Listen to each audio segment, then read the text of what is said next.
शरद पवार जी, रमेश चेन्निथाला जी, नाना पटोले जी, थोराट जी, वडेट्टीवार जी, सतेज बंटी पाटिल जी, विशाल पाटिल जी, विश्वजीत कदम जी, stage पे senior वरिष्ठ नेता, कांग्रेस पार्टी के और गठबंधन के नेता, भाइयों और बहनों, कांग्रेस पार्टी के हमारे बब्बर शेर कार्यकर्ताओं,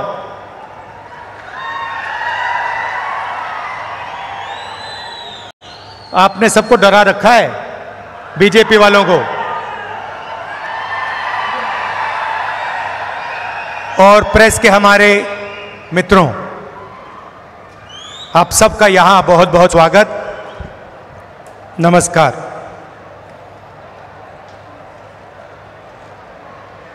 आज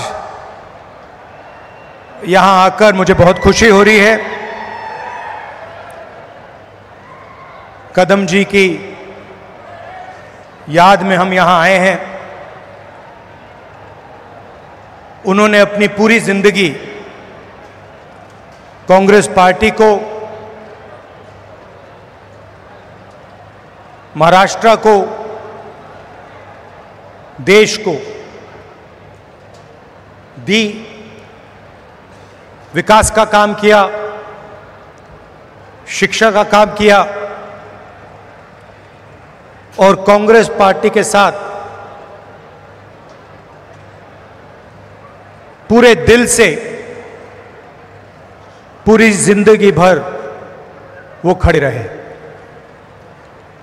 जब इंदिरा गांधी जी चुनाव हारी थी, तब भी कदम जी उनके साथ थे। 2 बजे रात को उनकी मीटिंग ऑर्गेनाइज की थी, 2 बजे रात को पब्लिक मीटिंग ऑर्गेनाइज की थी। तो आज हम उनकी याद करते हैं। महाराष्ट्र प्रोग्रेसिव स्टेट है। अलग अलग लोगों ने यहां पर प्रोग्रेसिव काम किया, जनता को एक साथ लेकर इंस्पायर किया, और वो लोग महाराष्ट्र को रास्ता दिखाते हैं। बहुत लंबी लिस्ट है।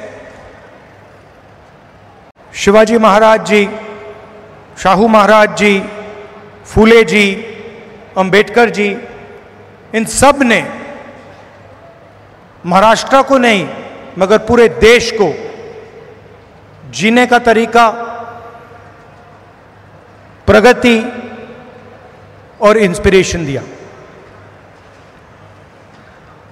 और मैंने खारगे जी से आज कहा, कांग्रेस प्रेसिडेंट है तो अंदर की बात आपको बताता हूं। हम जैसे ही लैंड किए तो मैंने खारगे जी से कहा कि खारगे जी, मैंने एक बात नोटिस की है। तो उन्होंने कहा, क्या? मैंने कहा, मैं आपके साथ कर्नाटक जाता हूं तो आप बहुत खुश हो जाते हो। जैसे ही आप जहाज से उतरते हो, चेहरे पे मुस्कान होती है। मगर मैंने एक और बात देखी है, जब आप महाराष्ट्र आते हो तब भी आप बड़े खुश होते हो, आपके चेहरे पे मुस्कान होती है। तो 1 सेकंड में उन्होंने जवाब दिया, राहुल, महाराष्ट्र में कांग्रेस पार्टी की विचारधारा बहुत गहरी घुसी हुई है, इसलिए जब मैं यहां आता हूं मुझे खुशी होती है। यहां पे विचारधारा कांग्रेस की है, अंबेडकर जी की है, शिवाजी महाराज, फूले जी की है, और इसीलिए मुझे यहां आकर उतनी ही खुशी होती है जितनी मुझे कर्नाटक में जाकर होती है। और यही मेरी फीलिंग है। जब भी मैं महाराष्ट्र आता हूं मुझे लगता है कि ये जो प्रदेश है हमारी विचारधारा का गढ़ है, फाउंडेशन है, और आप लोगों के डीएनए में हमारी विचारधारा है। और लड़ाई जो आप हिंदुस्तान में देख रहे हैं ये सिर्फ पॉलिटिक्स नहीं है। पहले पॉलिटिक्स चलती थी, राजनीति चलती थी। आज हिंदुस्तान में आइडियोलॉजिकल लड़ाई चल रही है, विचारधारा का युद्ध चल रहा है। और एक तरफ कांग्रेस पार्टी और ये सब महापुरुष, और दूसरी तरफ बीजेपी। हम सोशल प्रोग्रेस चाहते हैं, हम सबको जोड़कर एक साथ आगे ले जाना चाहते हैं, और वो चाहते हैं कि चुने हुए लोगों को हिंदुस्तान का पूरा फायदा मिले। दलित दलित रहें, पिछड़े लोग पिछड़े रहें, आदिवासी आदिवासी रहें, और जो जात का ढांचा है वो वैसा का वैसा रहे। ये हम दोनों के बीच में लड़ाई है, और ये आपको पूरे देश में दिखेगी। वो नफरत फैलाते हैं, हिंसा फैलाते हैं, एक धर्म को दूसरे धर्म से लड़ाते हैं, एक जात को दूसरी जात से लड़ाते हैं, एक भाषा को दूसरी भाषा से लड़ाते हैं। मणिपुर देखिए, पहली बार हिंदुस्तान की हिस्ट्री में सिविल वॉर जैसा माहौल बना हुआ है, मगर आज तक 1.5 साल हो गया, आज तक हिंदुस्तान के प्रधानमंत्री मणिपुर नहीं गए, जा ही नहीं सकते, क्योंकि वहां पे बीजेपी के लोगों ने आग लगाई। तो ये लड़ाई चल रही है। भारत जोड़ो यात्रा में कन्याकुमारी से हम कश्मीर चले। लोग कहते हैं कि राहुल गांधी कन्याकुमारी से कश्मीर चला। नहीं, मैं अकेला नहीं चला था, लाखों लोग हमारे साथ कन्याकुमारी से कश्मीर चले थे।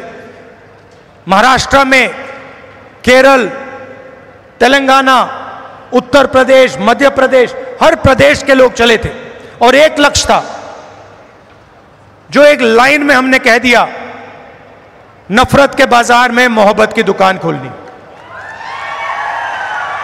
हमें नफरत की राजनीति नहीं चाहिए, नफरत का हिंदुस्तान नहीं चाहिए, हमें मोहब्बत की राजनीति चाहिए, मोहब्बत का हिंदुस्तान चाहिए। हम भाईचारा देखना चाहते हैं, हम एक दूसरे की इज्जत करना चाहते हैं। यह फर्क है। आप देखिए, देश के कोने कोने में ये लोग नफरत फैलाते हैं, और ये नई चीज नहीं है, ये सदियों से कर रहे हैं। और ये विचारधारा की लड़ाई भी पुरानी है। आज ये लड़ाई कांग्रेस पार्टी और बीजेपी के बीच में है। इससे पहले यही लड़ाई फूले जी ने लड़ी, यही लड़ाई शिवाजी महाराज ने लड़ी। विचारधारा उनकी और हमारी मिलती है। उनकी विचारधारा में और कांग्रेस पार्टी की विचारधारा में कोई फर्क नहीं। चाहे वो अंबेडकर जी हों, शाहू जी महाराज हों, शिवाजी महाराज हों, फूले जी हों, अगर आप उनको पढ़ें, उनके आइडियाज को देखें, समझें, तो आपको पता लगेगा कि फूले जी के आइडियाज, अंबेडकर जी के आइडियाज, शिवाजी महाराज के आइडियाज हमारे कॉन्स्टिट्यूशन में आज है। और चुनाव में हमने साफ कह दिया कि लड़ाई विचारधारा की है। बीजेपी के लोग हिंदुस्तान के संविधान को खत्म करना चाहते हैं। सीधी सी बात है, आप देख लीजिए, जहां भी ये अपने लोग डाल सकते हैं, वहां ये अपने लोग डाल देते हैं। चाहे वो इलेक्शन कमीशन हो, चाहे वो शिक्षा के इंस्टीट्यूशंस हो, लीगल सिस्टम हो, ब्यूरोक्रेसी हो, ये मेरिट नहीं देखते हैं। आज हिंदुस्तान में इनकी आंखों में एक ही तरीका का मेरिट है। अगर आप आरएसएस के हो तो मेरिट है, अगर आरएसएस के नहीं हो तो आपके लिए इन संस्थाओं में कोई जगह नहीं। और हर रोज ये कॉन्स्टिट्यूशन पर आक्रमण करते रहते हैं, कोई ना कोई नया तरीका ये निकालते रहते हैं। हमने जाति जनगणना की बात की, हमने कहा कि देखिए देश में पता लगाना है कि किसकी कितनी आबादी है और किसका कितना हक बनता है। मैंने कुछ गलत बोला? सही बोला ना कि यह पता लगाना है अलग अलग वर्ग के लोग हैं, ये कितने हैं, इनकी आबादी कितनी है और इनका हक क्या है और कौन सी संस्थाओं में इनके लोग हैं। एक प्रकार से हम स्नैपशॉट लेना चाहते हैं कि हिंदुस्तान में आज क्या हालात है। बीजेपी के लोग एकदम कहते हैं नहीं, हमने दबाव डाला, न्याय यात्रा की, और पहले ये सारे के सारे लोग कहते थे कि जाति जनगणना के हम खिलाफ हैं। आरएसएस के लोग कहते थे, बीजेपी के लोग कहते थे, इनके नेताओं के बयान हर रोज आते थे कि जाति जनगणना नहीं होना चाहिए। हमने दबाव डाला और कुछ दिन पहले कंफ्यूजन में आरएसएस कहती है कि हां जाति जनगणना जरूरी है। अगर आप आज कह रहे हो कि जाति जनगणना जरूरी है तो पिछले 6 महीने में आप क्या कह रहे थे? मैं आपको बता रहा हूं, पार्लियामेंट में हमने कहा है, पार्लियामेंट के फ्लोर में, लोकसभा में मैंने कहा है, कुछ भी हो जाए जाति जनगणना करवाएगी कांग्रेस पार्टी, करवाएगी, हमारा गठबंधन करवाएगा। क्योंकि हम जानना चाहते हैं, हम देश की सच्चाई समझना चाहते हैं। इस देश के धन का फायदा किसको हो रहा है, कौन से वर्ग को हो रहा है, किसको नहीं हो रहा है, यह हम जानना चाहते हैं और यह हम काम करवा के दिखाएंगे। भाइयों बहनों, आज हमने कदम जी की मूर्ति का उद्घाटन किया और जब मैं वहां था मैं सोच रहा था कि कदम जी ने 60 साल आपके साथ काम किया, ट्रांसपेरेंसी के साथ, मोहब्बत के साथ उन्होंने काम किया, ईमानदारी के साथ उन्होंने काम किया। 60 साल में उन्होंने आपसे कभी माफी नहीं मांगी। क्यों नहीं मांगी? क्योंकि जरूरत नहीं पड़ी। यह सच्चाई है। माफी वही मांगता है जो गलत काम करता है। जिसने गलती ही नहीं की उसको माफी किस चीज की मांगनी है? यहां कुछ ही दिन पहले शिवाजी महाराज की मूर्ति बनाई गई और मैंने अखबार में पढ़ा कि प्रधानमंत्री ने कहा मैं शिवाजी महाराज से माफी मांगता हूं।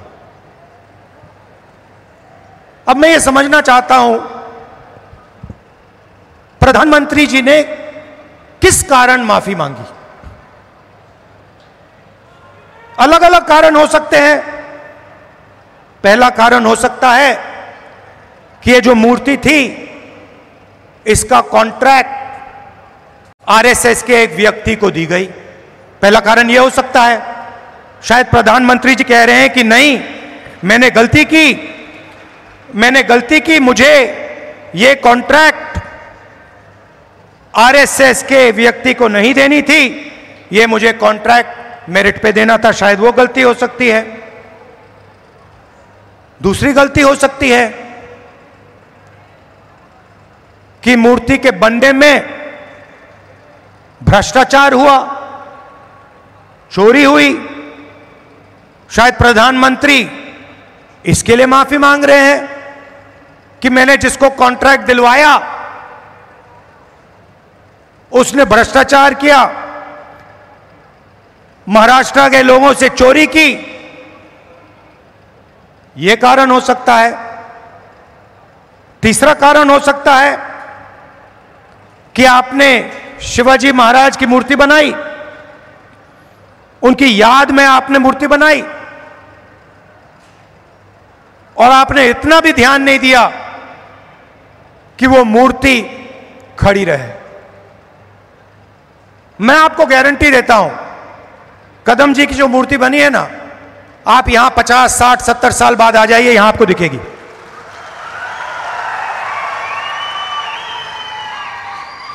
और शायद सबसे बड़े महापुरुष शिवाजी महाराज जी की मूर्ति बनती है और कुछ ही दिनों में भ्रष्टाचार के कारण, गलत व्यक्ति को कॉन्ट्रैक्ट देने के कारण वो मूर्ति गिर जाती है।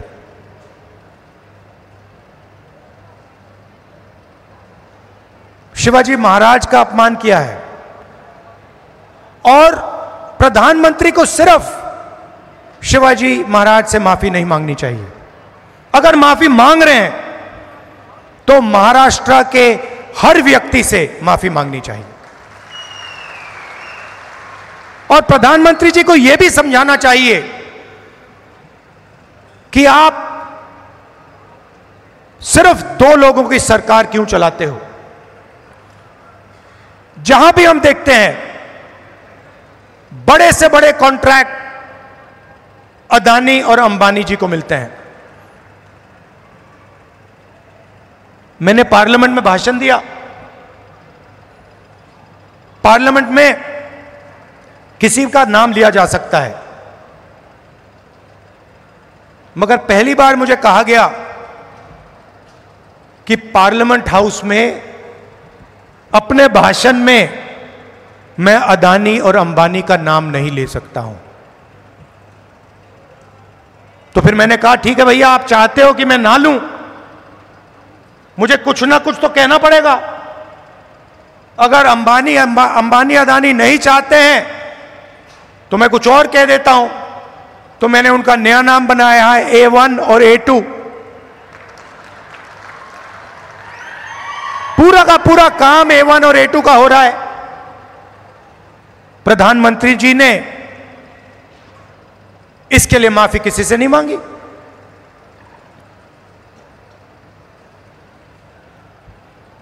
काले कानून आए, किसानों से उनका हक छीनने वाले कानून। 700 किसान शहीद हुए। हमने पार्लियामेंट में कहा कि 2 मिनट इनके लिए मौन रखा जाए। हमें कहा जाता है नहीं, ये शहीद नहीं है।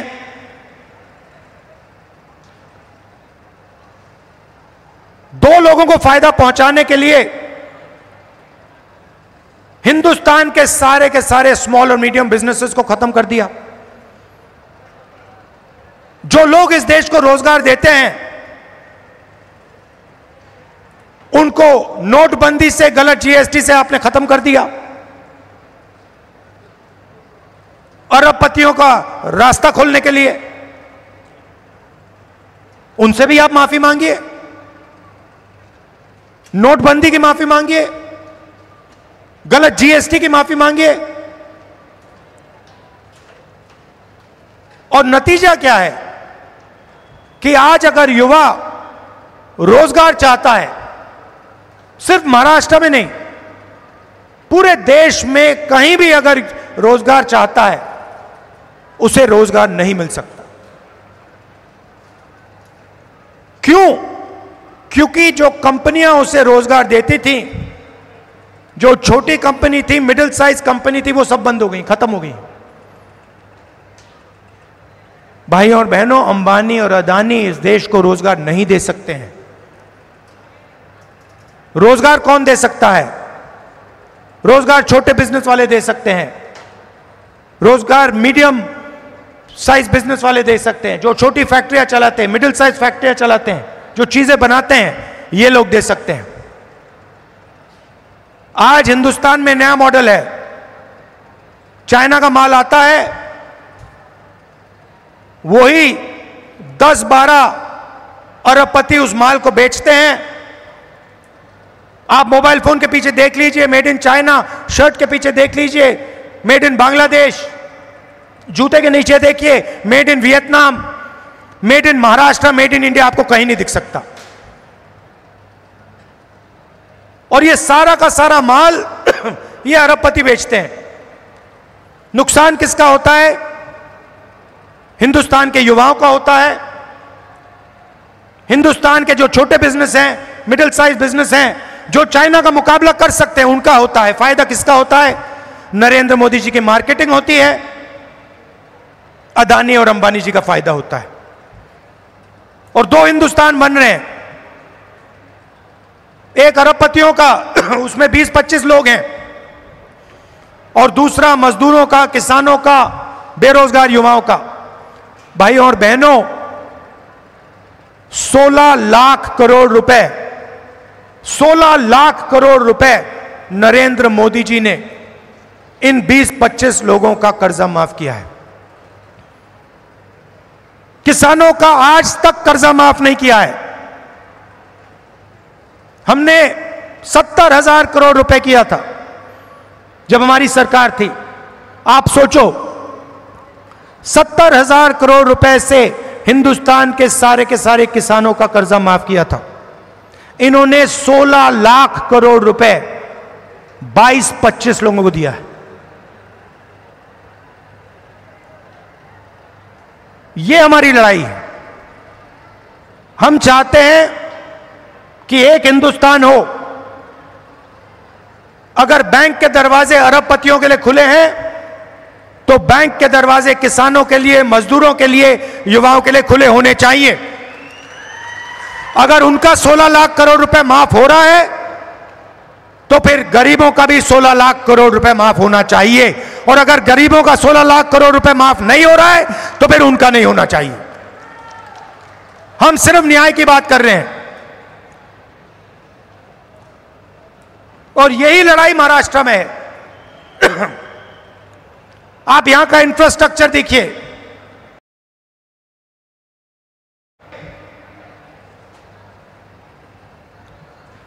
Thank you.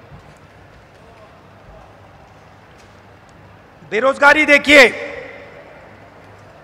हर एरिया में आपको भ्रष्टाचार दिखेगा। जहां भी आप देखोगे सड़क बनती है, भ्रष्टाचार, सरकारी भ्रष्टाचार से बनी है, सरकारी चोरी करके बनी है, सरकारी एमएलए को पैसा बन के दे के बनी है। ये बीजेपी की सरकार नहीं है, ये आपकी सरकार थी। इसको तोड़कर चोरी करके ले गए ये लोग। तो जहां भी आप देखोगे आपको भ्रष्टाचार मिलेगा। बाहर के लोग यहां आकर आपके कॉन्ट्रैक्ट ले जाते हैं, दूसरे स्टेट के लोग यहां आकर आपसे कॉन्ट्रैक्ट छीन जाते हैं। ये हम बदलना चाहते हैं। और मैं जानता हूं कि आप सब कांग्रेस पार्टी के कार्यकर्ता, मोहब्बत की दुकान वाले कार्यकर्ता, बब्बर शेर, मैं जानता हूं कि यहां पे आप महाराष्ट्र की सरकार लाने जा रहे हो। अपना खून पसीना देकर महाराष्ट्र की जनता की सरकार, किसानों की सरकार, बेरोजगार युवाओं की, मजदूरों की सरकार, हर वर्ग की सरकार आप लाने जा रहे हो। जहां भी आपको मेरी जरूरत होगी मैं आ जाऊंगा। आपको सिर्फ ऑर्डर देना है कि राहुल आपको यहां आना है, यहां आना है, यहां आना है, मैं हाजिर हो जाऊंगा। अंत में मैं आप सबको दिल से धन्यवाद देता हूं कि आप यहां आए, इतने प्यार से आपने मेरी बात सुनी। धन्यवाद, नमस्कार, जय हिंद।